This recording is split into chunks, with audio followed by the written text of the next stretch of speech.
നിങ്ങൾ ആദ്യം അറിയേണ്ടതെന്ന് വെച്ചിട്ടുണ്ടെങ്കിൽ ഗ്രോത്ത് മൈൻഡ് സെറ്റും അതുപോലെ തന്നെ ഫിക്സ്ഡ് മൈൻഡ് സെറ്റിനെ കുറിച്ചിട്ടാണ്. സോ ഇന്നത്തെ നമ്മുടെ ടോപ്പിക് എന്ന് വെച്ചിട്ടുണ്ടെങ്കിൽ ഗ്രോത്ത് മൈൻഡ് സെറ്റിനും അതുപോലെ തന്നെ ഫിക്സ്ഡ് മൈൻഡ് സെറ്റും എന്താണെന്ന് പറയുന്ന കുറച്ച് കാര്യങ്ങളായിരിക്കും. അതിനു മുമ്പ് welcome to day 2 or 30 days of growth challenge. So first സംസാരിക്കുക ഫിക്സ്ഡ് മൈൻഡ് സെറ്റ്. ഞാനൊരു സിമ്പിൾ എക്സ്പ്ലനേഷൻ തരാം. ഇതിൽ നമ്മൾ ഫസ്റ്റ് തന്നെ ചിന്തിക്കുക എനിക്കത് ചെയ്യാൻ കഴിയില്ല, അതിനാൽ ഞാൻ പരിശ്രമിക്കുന്നില്ല.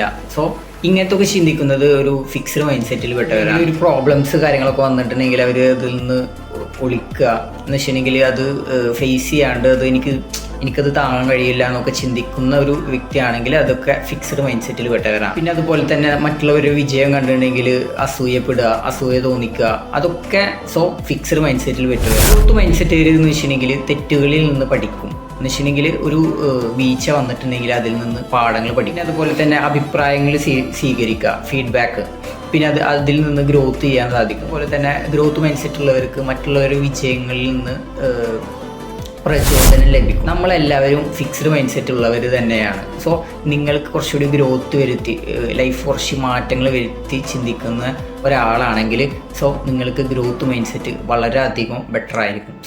ഗ്രോത്ത് മൈൻഡ് സെറ്റിൻ്റെ കുറച്ച് ടിപ്സ് കാര്യങ്ങളൊക്കെ വേണമെങ്കിൽ നിങ്ങൾ ജസ്റ്റ് കമൻറ്റിൽ ഗ്രോത്ത് മൈൻഡ് സെറ്റിൽ നിന്ന് കമൻറ്റ് ചെയ്തിട്ടുണ്ടെങ്കിൽ ഞാൻ നെക്സ്റ്റ് വീഡിയോ ഗ്രോത്ത് മൈൻഡ് സെറ്റിൻ്റെ കുറച്ച് ടിപ്സ് കാര്യങ്ങളൊക്കെ ചെയ്യുന്നതാണ്. See you